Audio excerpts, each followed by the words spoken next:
There was also some more news in regards to the transfer process. If you've been following this sport, and again, we like dive into off-season type mode and before we ramp back up and try to rev back up for the playoffs, which is just dumb, but that's the way that we do it.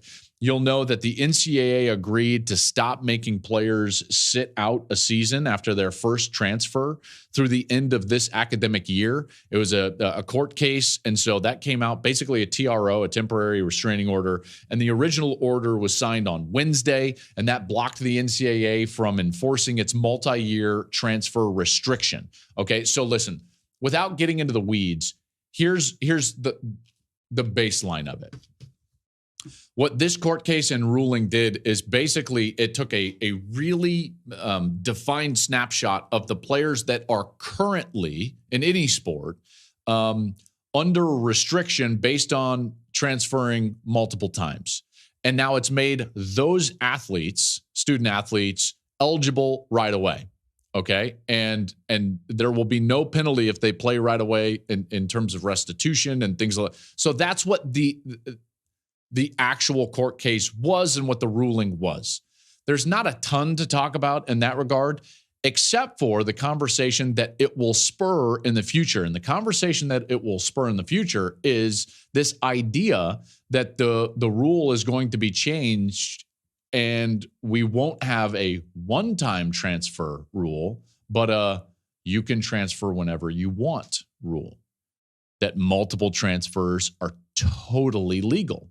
And that you will never have to sit out and you will never lose eligibility regardless of how many times you transfer. Now, some restrictions, one only being that you would have to remain academically eligible. Now, okay, so that's what's going on. And I wanted to just touch on that overarching sentiment a little bit before we dive into the rest of the program, because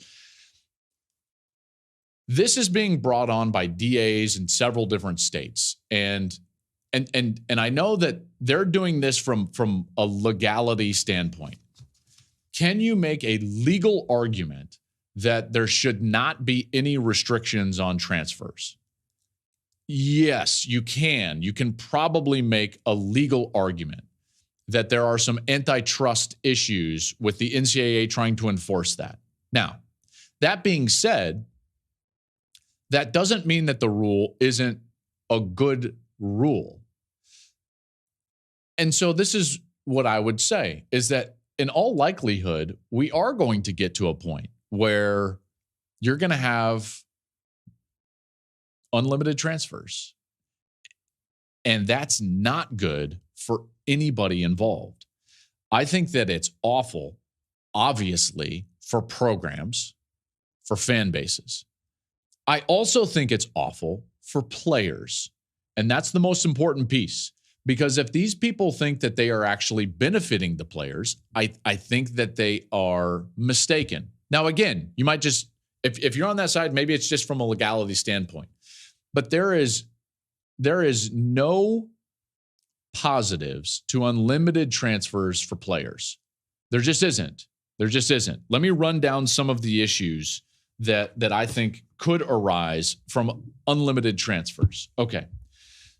Number one, great decisions in your life are based off of really solid information. Details. Every quality decision that you make in your life is made off of quality information. You never make good decisions based on bad information.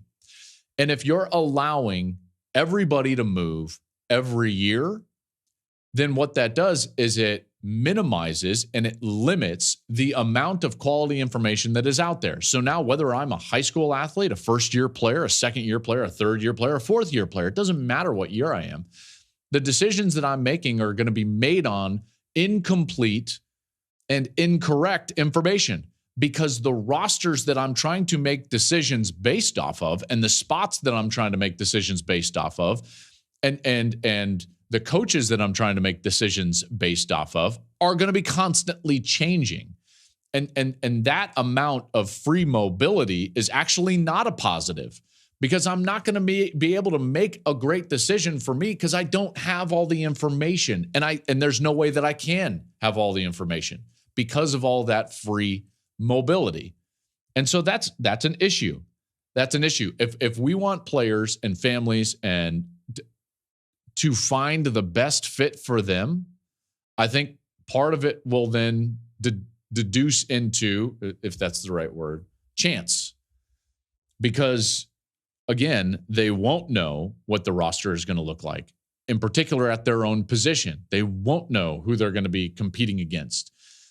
All of that stuff is important. It's important to make the best decision for you. So as a player, I would not want all of this mobility, number one, because of that. Number two, I think that it's a great hindrance to personal development, academic development, and physical development, all of it. So you can just put it into like a hindrance of development.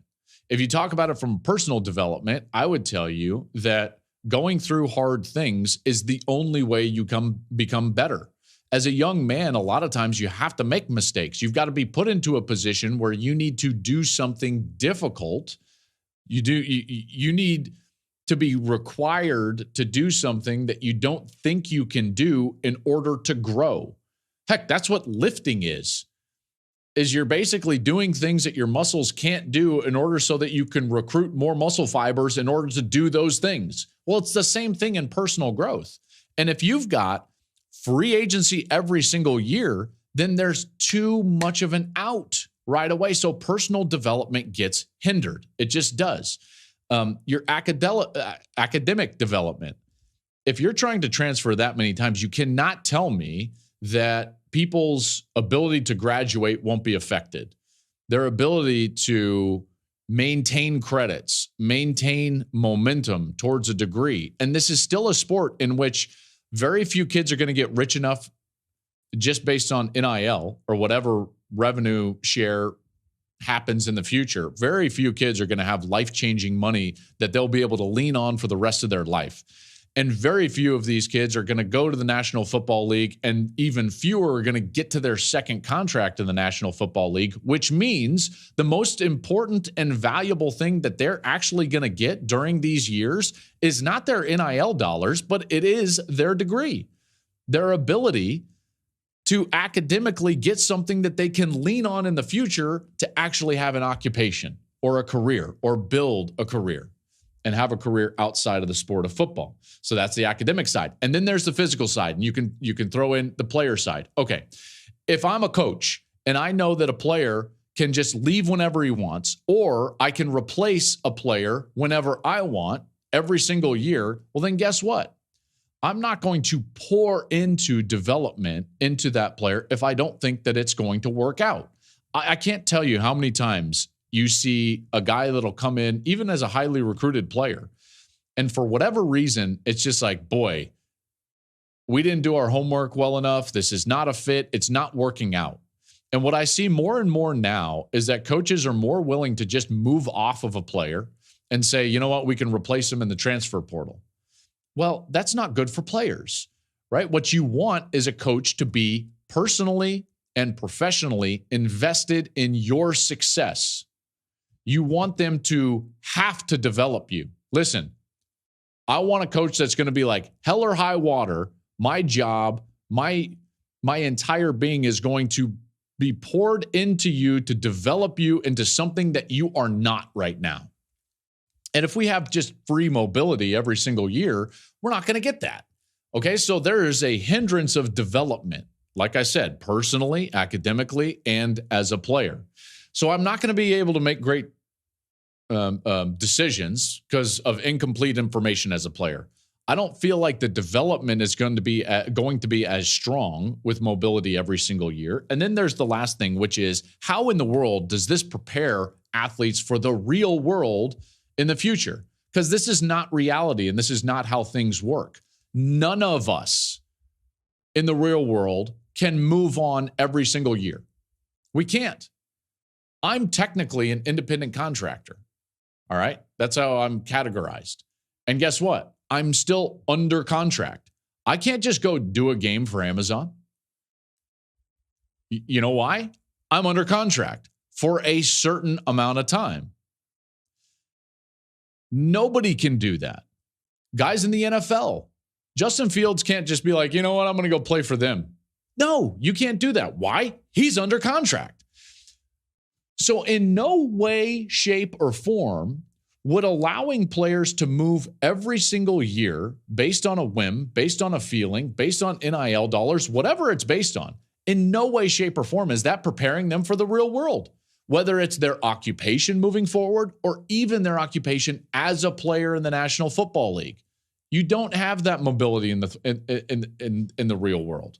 You become an adult, and guess what? There are consequences to decisions. There are hard things. Why? There are restraints on your movement based on professional activity and contracts. So all of those things come into play. So what I would say about the proposal or the conversation or the idea that we could get to a place of unlimited transfers is, I sure hope it doesn't happen. But if it does, I would hope that it's so bad for both parties, players and programs, that it would spur the change necessary to get on the same page, maybe collectively bargain, and move forward with guardrails that would be good for both parties. I think that would be fair, and I think that would hopefully be beneficial.